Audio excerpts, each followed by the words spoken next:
Hello international students and welcome to our online visa extension workshop. My name is Amelia Mansfield and I am the Senior International Student Advisor at the University of Exeter. In this video, part 1 of our workshop, I will explain the process for extending your student visa through the International Student Support Office at the university. When you have finished watching this video, you should also watch parts 2 and 3 for important information about the finances you will need to show and the documents you will need to provide. Then download the application form guides to help you complete your application form. With all of this information, you should then be ready to apply for your visa extension. Your first question is probably when should you apply for your visa? We recommend that you apply as early as you can, about 4 to 6 weeks before your visa expires, but make sure that you have all of the correct documentation ready. It is better to submit a perfect application a week or 2 before your visa expires than to submit an incomplete application early. It is extremely important that your application is submitted before your visa expires, however. If you overstay your visa, you will not be allowed to continue your studies, even if you are able to submit an application the next day. But how do you apply? The university's International Student Support Office offers a free visa extension checking service, and we strongly recommend that you use this. Each year we help over 800 students with their visa extension applications. Our immigration experts will check your application for you and post it to a dedicated team at the UK Border Agency. This will then allow us to contact them and speak directly to the person deciding your application if there is a problem or delay. You can submit your application independently, but the university is not then able to speak to anyone on your behalf if there is a problem. You will also need to provide additional proof to the university that you have submitted a valid application and keep us updated on the progress. It is also possible to pay a higher fee for a quicker service and make an in-person application at a public inquiry office, but this is not recommended. We cannot help you if things go wrong, and you will lose your money if you are refused. If your current visa is for another institution, even if it is for a program that you have already completed, you will not be able to register at Exeter until you have submitted a visa application. We strongly recommend that you still apply through the International Student Support Office rather than on your own, even if you have not moved to Exeter yet. This will ensure that you do not have difficulties registering on your Exeter program and that you submit a good quality application. You should email sid@exeter.ac.uk about 2 months before you are due to start your program for advice. Please attach a scan of your current visa to the email. It will cost £406 to extend your visa by post. The fee is the same if you are submitting your application through the university or on your own. If you decide to use the premium service, you will be charged £781. Information about recommended ways to pay is in part 3 of this workshop. So what do you need to do to prepare your application? First of all, you should watch all of the videos and download the application form guidance. Next, register on the UK Border Agency website and complete the online application form. Do not pay or submit your application. The application form guide on our website explains exactly how to register with the UK Border Agency and begin to complete your form.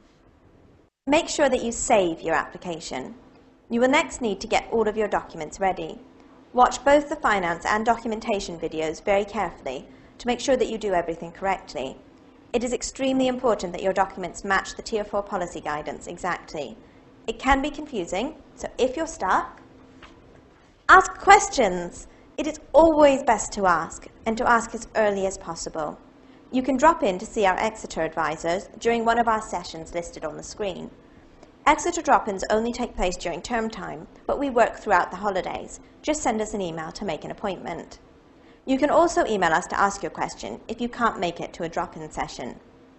If you are studying at the Cornwall campus, please email us and we will put you in touch with an advisor there. When you have everything ready, you should book an appointment with the International Student Support Office. You can do this in person at the Student Information Desk in the forum, or by emailing sid@exeter.ac.uk at least 2 working days before you would like your appointment.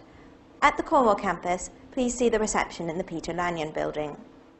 You must bring your UK Border Agency login details, your payment card, and all of your documents to the appointment, as we will usually send your application on the same day. During busy periods, particularly if your visa expires in September or October, there may be different arrangements for submitting your application through the International Student Support Office. Please check our website for further information. Even if you are applying on your own, it is always best to get an advisor to double-check your application. After your postal application has been submitted, you will receive 2 letters by post.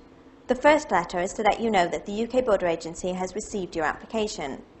You should keep this letter safe, but you do not need to respond to it. The second letter will ask you to attend a post office to give your biometric details, which are your fingerprints and a photograph. This letter is very important. If you have submitted your application through the university, we will receive a copy of this letter and will email you to let you know that it has arrived, just in case your letter has been delayed or lost. You must go to the post office to enroll your biometrics within 15 days of receiving the letter. If you do not do this, your application will be cancelled and returned as invalid. Not all post offices offer biometric enrolment. Our closest offices are the post office on Bedford Street in Exeter or High Cross in Truro if you are based at the Cornwall campus. After you have your biometrics taken, your application will be processed by the UK Border Agency, but this can take quite a long time. A postal application will usually take 2 to 3 months to be processed. It is very important that you do not book any travel while you are waiting for your passport and visa to be returned. If your documents have not come back in time, you will have to cancel your flights. If you decide to use the premium service, your application should be decided within 1 week, but this is not guaranteed. If you submitted your application through the university, your passport and your new visa will be returned to the International Student Support Office. We will email you as soon as your documents arrive so that you can come and collect them. If you submitted your application by yourself or in person, your visa will be posted to your address.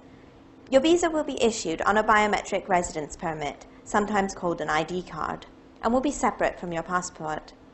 You will need to carry both your passport and your card together when you travel and show them both to the immigration officers at the airport. Double-check your new visa to see if you need to register with the police or report your extension to them. If your course is less than 6 months, you will be granted a visa until the end of your course, plus 1 week. If your course is 6 to 9 months long, you will be granted until the end of your course, plus 2 months. If your course is 12 or more months long, you will be granted until the end of your course, plus 4 months.